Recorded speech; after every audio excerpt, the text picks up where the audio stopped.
c'est Alexis Moutanda. Certains parmi vous venaient couvrir les activités de l'IDPS. Moutanda avait mis en place une politique communicationnelle de tenir des points de presse chaque semaine et de faire des descentes à la base pour redynamiser le parti dans des provinces. Un parti qui n'existait pas, comment est-ce que le secrétaire général de l'époque pouvait faire toutes ces activités-là? Et à cette époque, l'actuel VPM de l'Intérieur, Maître Jacquemain Chabani, était secrétaire national dans l'équipe Moutanda. Bon, comment lui pouvait prendre des langues avec Jacquemain et Moleka sans passer par le secrétaire général Alexis Moutanda, qui a dirigé le parti de 2009 à 2010. Arrivé au mois d'octobre et au mois de décembre, nous avons organisé notre congrès sous le leadership de fait Dr Étienne Tshisekedi. Et vous allez comprendre avec moi que le parti se portait très bien, il n'y avait aucun problème.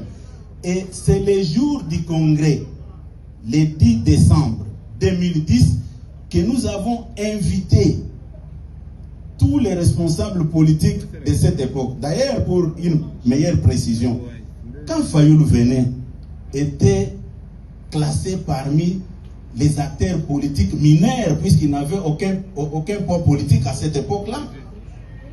Il était venu à l'IDPS pour être connu des grands publics. Et quand nous sommes retrouvés à la 13e minute, le jour du congrès, il n'était pas seul. Il y avait l'effet Jacques Chaloupa, paix à son âme. Il y avait Nemwanansemi, paix à son âme. Il y avait Steve Mikaï. Il y avait tant d'autres responsables politiques. Comment ils pouvaient avoir le courage de vous tromper? Mais vous êtes de la presse, vous maîtrisez bien l'historique de la politique de notre pays. Et vous avez laissé les mensonges comme ça passer dans les têtes des grands publics. Et nous, à l'IDPS, on ne pouvait pas laisser passer ça comme ça. Et arrivé en 2011, Jacquemain Chabani est devenu secrétaire général de l'IDPS en 2011.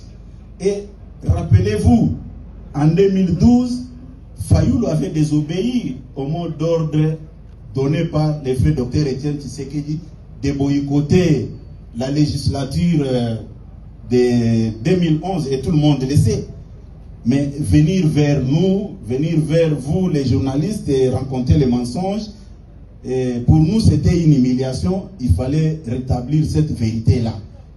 Et Fayoulou, c'est dans quelles conditions il était venu à l'IDPS. Nous l'avons fabriqué, je pèse bien mes mots, nous l'avons fabriqué. Puisque dans tout ce que nous avons mené comme combat, Fayoulou n'était pas avec nous. Il n'était pas avec nous. Et vous devez le retenir, c'est très important. Moi, l'avantage que j'ai dans tout ce que vous voyez, je suis parmi les anciens. Et tous les anciens de l'IDPS, et tous ceux qui ont mené les combats, savent de quoi je parle. Mais chercher à tromper les petits peuples, rencontrer les mensonges sur